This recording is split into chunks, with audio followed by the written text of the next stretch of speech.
Ivanka Trump and Jared Kushner, who many people are saying is the new Epstein. I don't know what's behind that. Maybe because it seems like he has blackmail on people with how fast he rises through the ranks and stuff, but it could just be the nepotism of him being married to the only child that Trump actually loves. So they're buying a private island in the Mediterranean. I'm working on an incredible project with my husband in the Mediterranean. It's massive in scale. I think that's an understatement. Can you explain? Yes, it is. It is. There's no very, power on this island. You're building everything from scratch, correct? Well, it's an unbelievable, beautiful 1,400 hectare private island in the middle of the Mediterranean. We were on a friend's boat and we stopped for a swim. We were on a friend's boat and we stopped for a swim. These fucking people. Effectively, that's how we found it. We swam to the islands. We went on a hike barefoot all the way up to the top. And I think that this story sounds fake now. We were just captivated, and it stayed with us ever since. And over the course of many years, we developed the opportunity to help realize its potential and transform it, but with a lot of restraint and care, because the land is so beautiful that really the architecture has to be fully integrated into it, almost rise from it. You know, it's not even a business for me, despite the scale of it. We not only the island, but we have 5 miles of beachfront directly across from the island, this beautiful peninsula with a lagoon on one side, the ocean on the other, beautiful white sand. She's like talking about this island like most people would talk about, their recent haul at the store or some shit. And beaches. For me, it feels more like a challenge than anything else. The culmination of all of my experience in real estate, all of my travel, a lot of reflection on how I want to live, how I think people increasingly are wanting to live, and trying to really build something that's a tangible manifestation of that. So is other people gonna live there? That's requires a lot of vision. The collaboration. That would require massive infrastructure. That would be like you're trying to create your own fiefdom, like Peter Thiel style. Of some of the greatest masters that exist. So I was just there walking the lands, really just trying to sort of be with it and experience it along. Because if other people are going to live there, who's the government? Alongside some of the greatest living architects of our time, like true masters of their craft. People. As much as I would appreciate an island with no government, that they're not playing it that way. But with integrity so absolute, like there will be no compromise. And that's something we want to create there. So we're very excited. But the thing is, this project, it was originally on Albanian land. So they had to take that over. And they did so in some kind of shady deal with the Albanian prime minister, who changed the law to allow it to happen.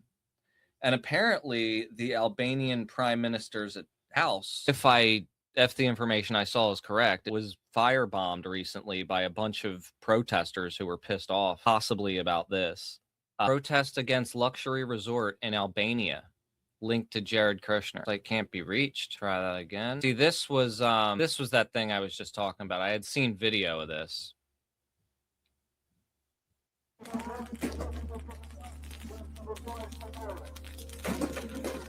This was back in February, though I'm not sure when the law had changed. See, this was the video but I want to see this news that came out yesterday. Oh, wow, look at this. There's a couple of things that popped yesterday.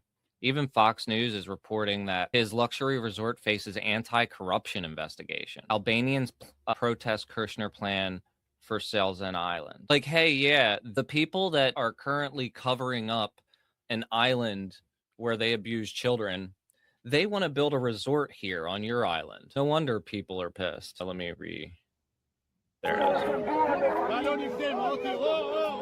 is. Looks like a pretty intense protest too.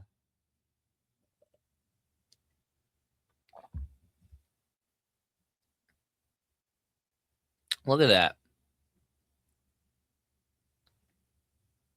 How much are the government officials that made that decision getting of that $1.5 billion? $5 billion deal. Wow. So there's a bunch of people who live there, and she's trying to call it a private island. Bro. Hectare private island in the middle of the Mediterranean. We were on a friend's. Oh my God, yo. Anti-corruption office is looking into it, but Albania's PM insists the resort will not be encroached. Wow. And yeah, this is that Fox report from that. It says the coastal wetland is home to flamingos, seals, and sea turtle nesting sites near a proposed 10,000 room resort, and also people apparently. And interestingly enough, in the interview, Ivanka was like, "Oh, we were on our friend's boat and we saw this island, so we stopped to check it out."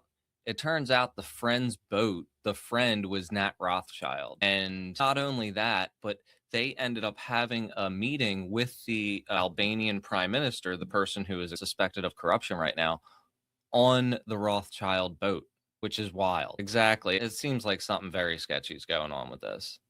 Let's hear what he has to say. It's just the chances of that are crazy.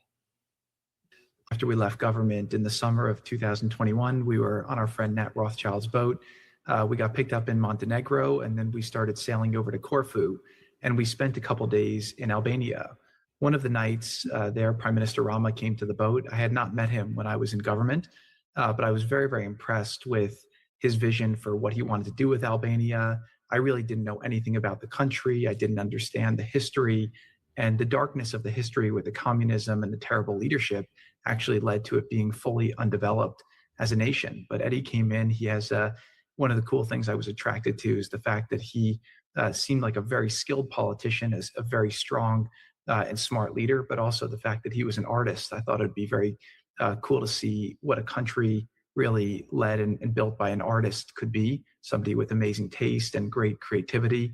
And so I was just intrigued by it. And then before we went to Corfu, we stopped in Butrend, which was also a spectacular site, and just really felt to me like it showed the potential of the country. So much amazing beauty, the water. We did a lot of swimming, a lot of hiking.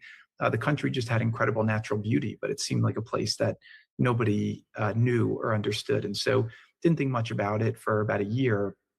And then about a year later, we started looking at opportunities in the Balkans. And the partner who's leading that effort, I said, you know what, let's go down to Albania. I had such a good experience there. Go check it out, see if there's something there. And we were immediately drawn to where they were building an airport in Vlore. And obviously a country is going to build an airport by the coast in the place that they think is the most beautiful. So we went there, we looked for opportunities, and we were able to find some incredible opportunities. So this really came from obviously a passion, and it came from the desire to build something that I think could be truly unique in the world. So that is pretty shocking. The whole story was wild to begin with, and then all of a sudden they're on Nat Rothschild's boat. And yeah, so the Rothschilds, I saw some questions in chat about it. They are one of the biggest banking families in the world. Their wealth is pretty much unknown because they have so much of it. It's claimed that they've given much of it away, but their power and influence is obvious.